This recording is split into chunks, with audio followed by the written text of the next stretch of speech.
Shut up. This is my Christmas rant, not some it's beginning to look a lot like Christmas video. So let's get on with it. Morning, moaners. Well, it's the beginning of December and therefore it's time for my world famous Christmas rant. And we could have a bit of slim pickings here, I reckon, because most of the things that annoy me I've already covered over the last few years. I've got a couple of items today, but the upshot is that as this video progresses, I may have sacked the continuity lady because I might end up wearing different clothing, and that is the reason. And the reason for that is, well, basically I'm having to struggle for things to moan about.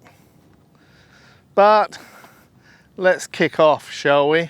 People that sell stuff and it's not in stock. Have you ever been caught out like that? This happened to me a long time ago when I first came here. Just bought the house and you needed to tile the bathroom. Now the house we bought was an empty shell. The kitchen existed of a blanked off pipe, water pipe that came out of the wall. That was it. Everything else was up to me. And the bathroom had been fitted, but it was crap. So it all had to be ripped out and a different design put in. Anyway, I digress. So the first thing to do is find a decent hardware shop, which we did, bearing in mind this was 20 odd years ago, so things have progressed a bit since then. But we went to this hardware shop and we started looking around, and the ever-present lurking salesman came up. I mean, there is another thing that cheeses me off.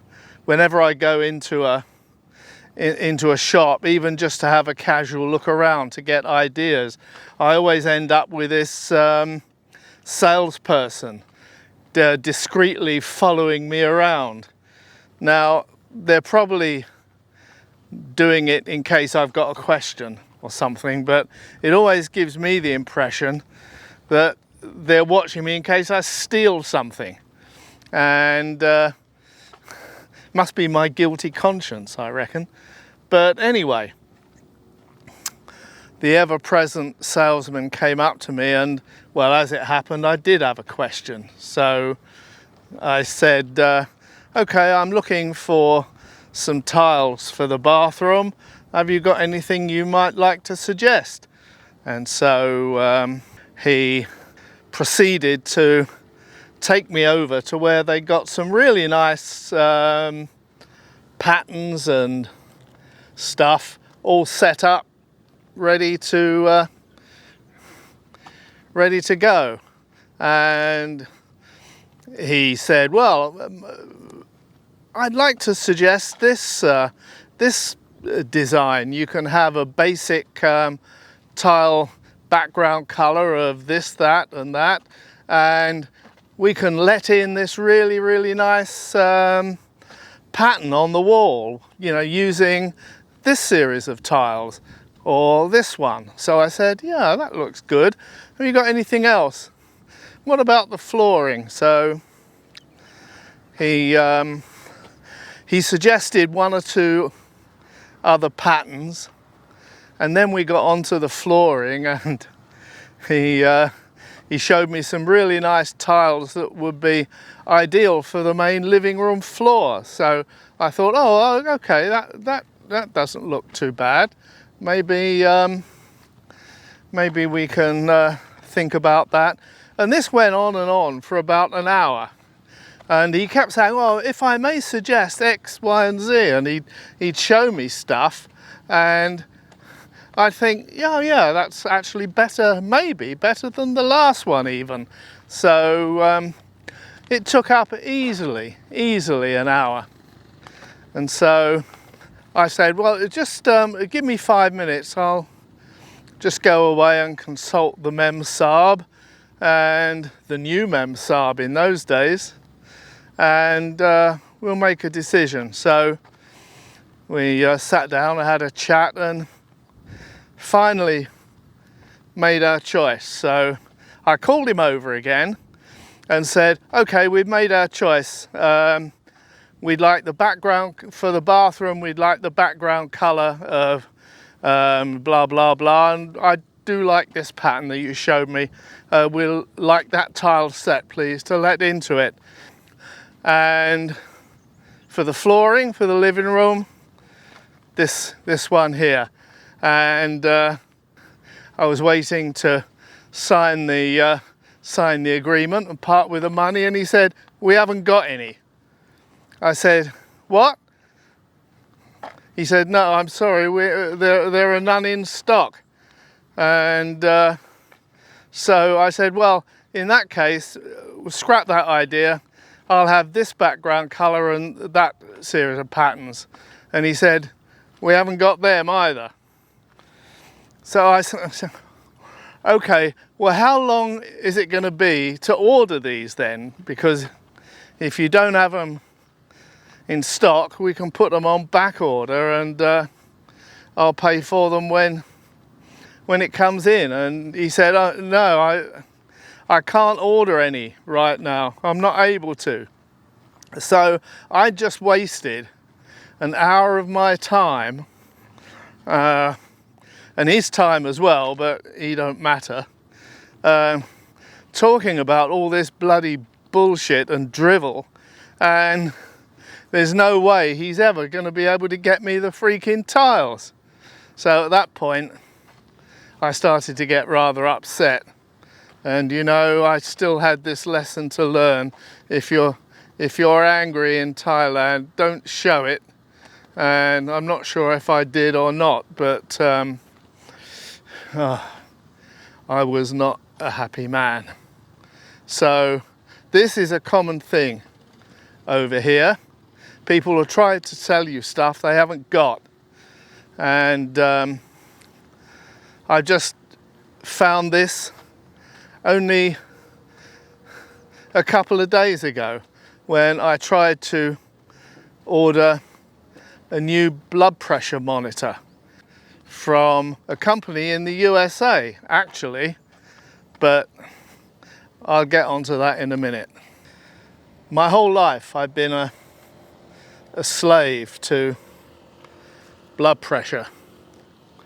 It all started off it all started off at the beginning of my working life, when I had this plan to go to college and qualify and become an electronics officer in the Merchant Navy, kind of following my grandfather to sea. And so I went to college, and I got my qualifications, and I got a job at with a shipping company, subject to a medical. And so off I toddled to the medical, and everything was going swimmingly until he took my blood pressure. And bearing in mind I had no history of this whatsoever, but the moment he strapped on that blood pressure cuff, I could feel my heart rate, my pulse rate climbing and going through the roof. And it was a completely unknown thing for me. And while I'd always been an anxious child, this was my first taste of full-blown anxiety. And my blood pressure was through the roof. I failed the medical. So there I was, right at the very first step in my working life, and it could have been the end right on that very day, because I failed the medical. The 2 years I'd spent at college were worthless, couldn't get a job. What was I going to do? Well, it was a very narrow squeak, because I finally managed to get the company to agree to have my blood pressure taken by my own doctor. And even then it wasn't pretty, but somehow some kind of excuse me, some kind of satisfactory reading was achieved, and I passed. But it opened up a whole lifelong world of hurt for me, because whilst before that day blood pressure hadn't been an issue for me, from that day onwards until today it's been an incredibly big issue with me, and it instilled a phobia in me, which has made my life really difficult, because as soon as anyone approaches me with one of these bloody blood pressure machines, my circulatory system goes into overdrive, and up goes my blood pressure through the roof. Happens every time, even to this day. And also another result of it is that I've spent years on blood pressure medication to keep it under control. I mean, I'm sure I do naturally have high blood pressure, but I've got this awful, what should I say, this awful anxiety reaction bedded into it as well. And it's happened again. I mean, I'm very close to being 5 months sober, so in another 3 or 4 days I would be making a video that discusses this point amongst all the other things that how was 5 months sober affected me. But I've been taking my blood pressure every day, twice a day, for the last at least 2-3 months, and it settled down, and I got used to taking the measurements at home, and I was getting some pretty decent measurements, so I was happy. Whether it was not drinking that making things better or not, yes, obviously it is, because it's one of the things everyone tells you: if you don't drink alcohol, your blood pressure is going to go down. So I've got no doubt that that's got something to do with it. But this last few days, every day it's been creeping up and up and up. And with that, my anxiety levels have been creeping up and up and up. And so that has compounded the rising figures. But the other problem is I've had a distrust of my blood pressure meter, which I've had for quite some years. I've had a distrust of it for quite a while. And because no two readings are ever the same. I mean, usually I switch the damn thing on, strap the cuff on, and the first reading is normally right out of the park, huge. And then the next reading could be 20 or 30 points lower. And the next reading after that, a bit lower still. So how can you trust a machine like that? And so, I mean, this morning it was particularly bad. I must admit I'd made a big mistake of having a couple of cups of tea before I took the measurements, but it was just off the clock high. And so I've lost all faith in that machine completely. And 3 or 4 days ago, I ordered what's considered one of the best home blood pressure machines on the market, and it must be on back order, because I got a message from them saying, we've received your order, and sure enough my credit card has been debited, and for the last at least 2 days it's down in the thing as processing. So I went online and checked, and yes, they have got a bit of a reputation of selling things that are on back order. So there we are, back to my old gripe about people selling things they haven't got. So I'm not going to trust that machine anymore, and I'm going to chuck it away and not take any measurements until either the dog's bollocks machine arrives from the States, or I go out locally and buy a halfway decent one. I've got to have a comparison, you know. So I'm just not gonna wind myself up by having all these sky high readings. And if they really are sky high, then I'll find out about it in due course. But you know, I'd have been living with that for some time, and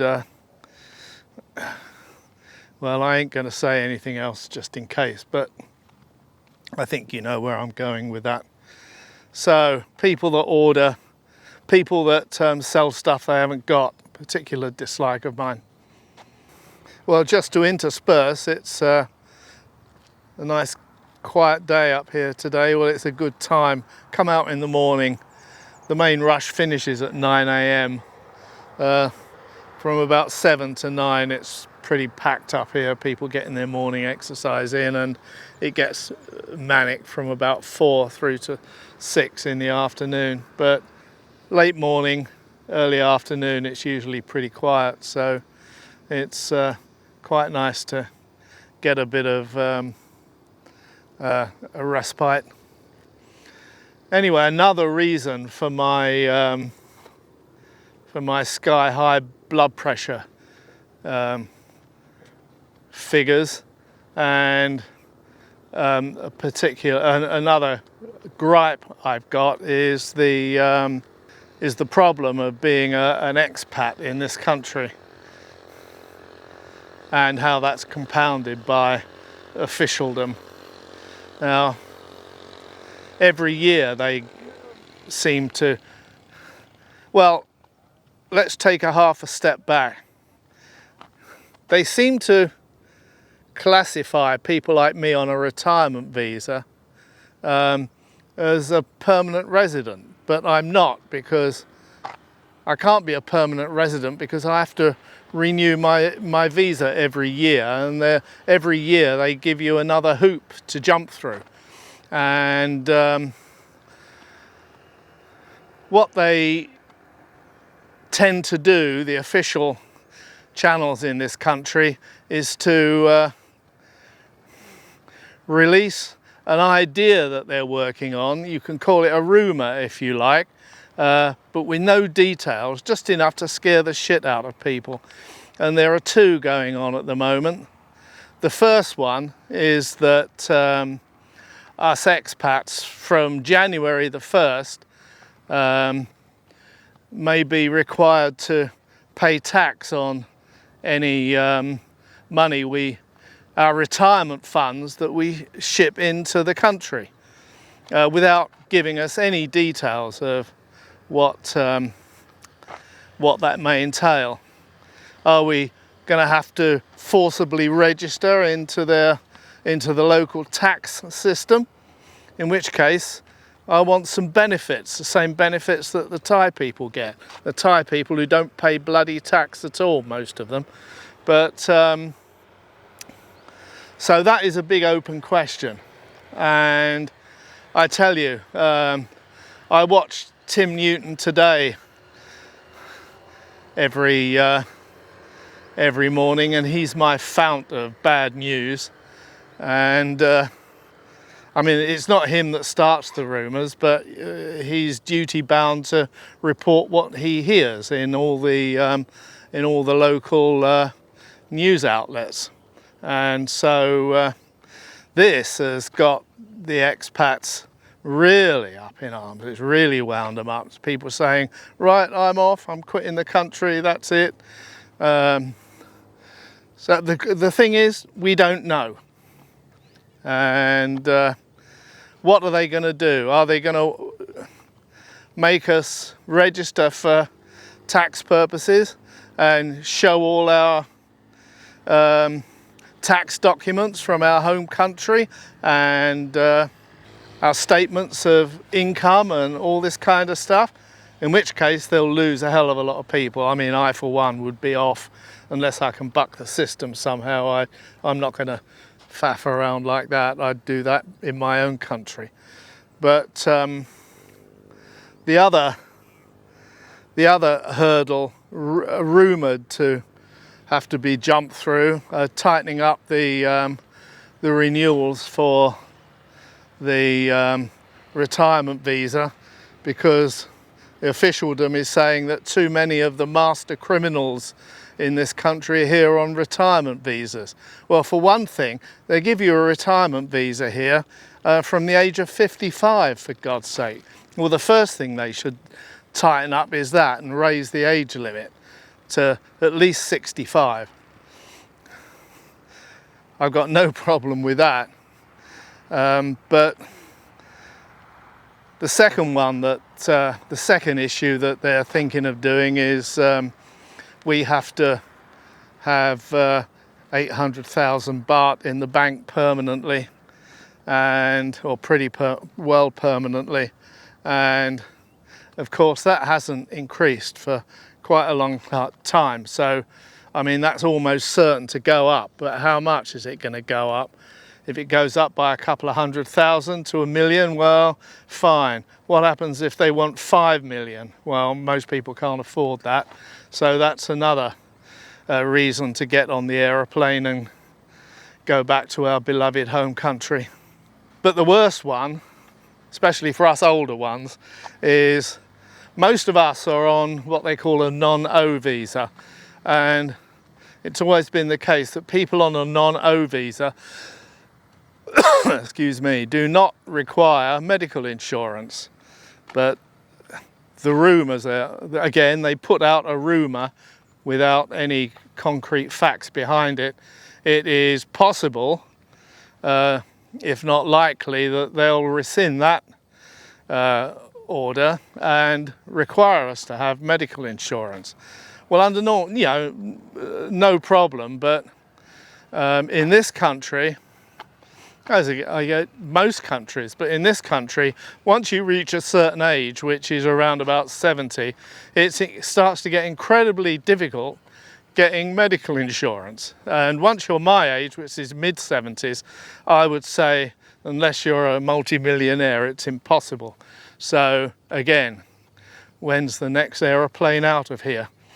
Again, you see, it's all, and this is what really pisses me off, and loads of expats as well are howling at the moment. It's all bloody rumour. They release these, oh, it's an idea we're working on, but no concrete facts. Now my retirement visa is valid till next November, so I'm reasonably certain to be okay until then. And you never know, they might grandfather us existing retirement holders in, so that we just have the same requirements. No one knows. So there's deep discontent in the retirement community, or in the expat community, should I say, right now. And we'll just have to wait and see. Anyway, one or two other issues will come to mind, but this is a decent start for my ranting videos. So I'll catch you later. Cheers. Well, there we have it, really. I'm about out of things to moan about for this year. Well, I have got one more: people that park their bikes too close to mine in the car park. It's all a bit like they don't like being alone, so they don't like my bike to be alone. Because when I park my bike down at Lotus or anywhere else like that, I like to put it in a spot away from everyone. And when I get back, there are always lots of other little pipsqueak bikes parked up really close to it, hugging it, you know. Why? There are plenty of other spaces around, they can do it, but oh no. So then I have all that problem getting my bloody bike out. Anyway, that's not worth talking about, is it? So as it's Christmas, let's just conclude this video with a look around the Christmas spirit and festivities going on in the local supermarket. Cheerio.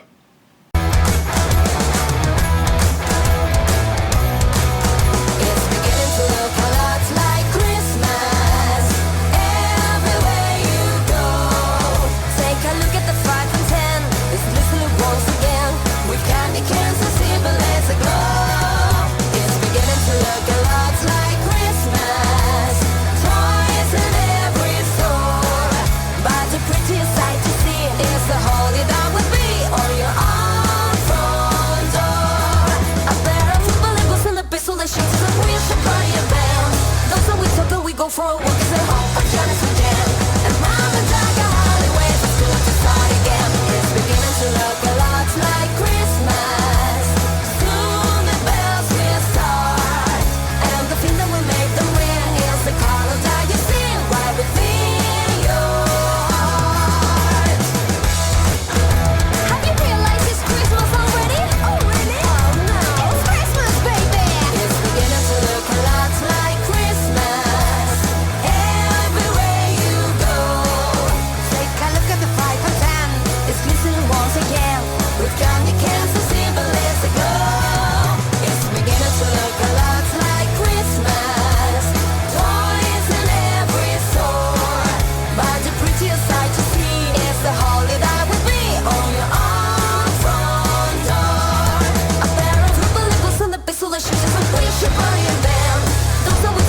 For a walk, so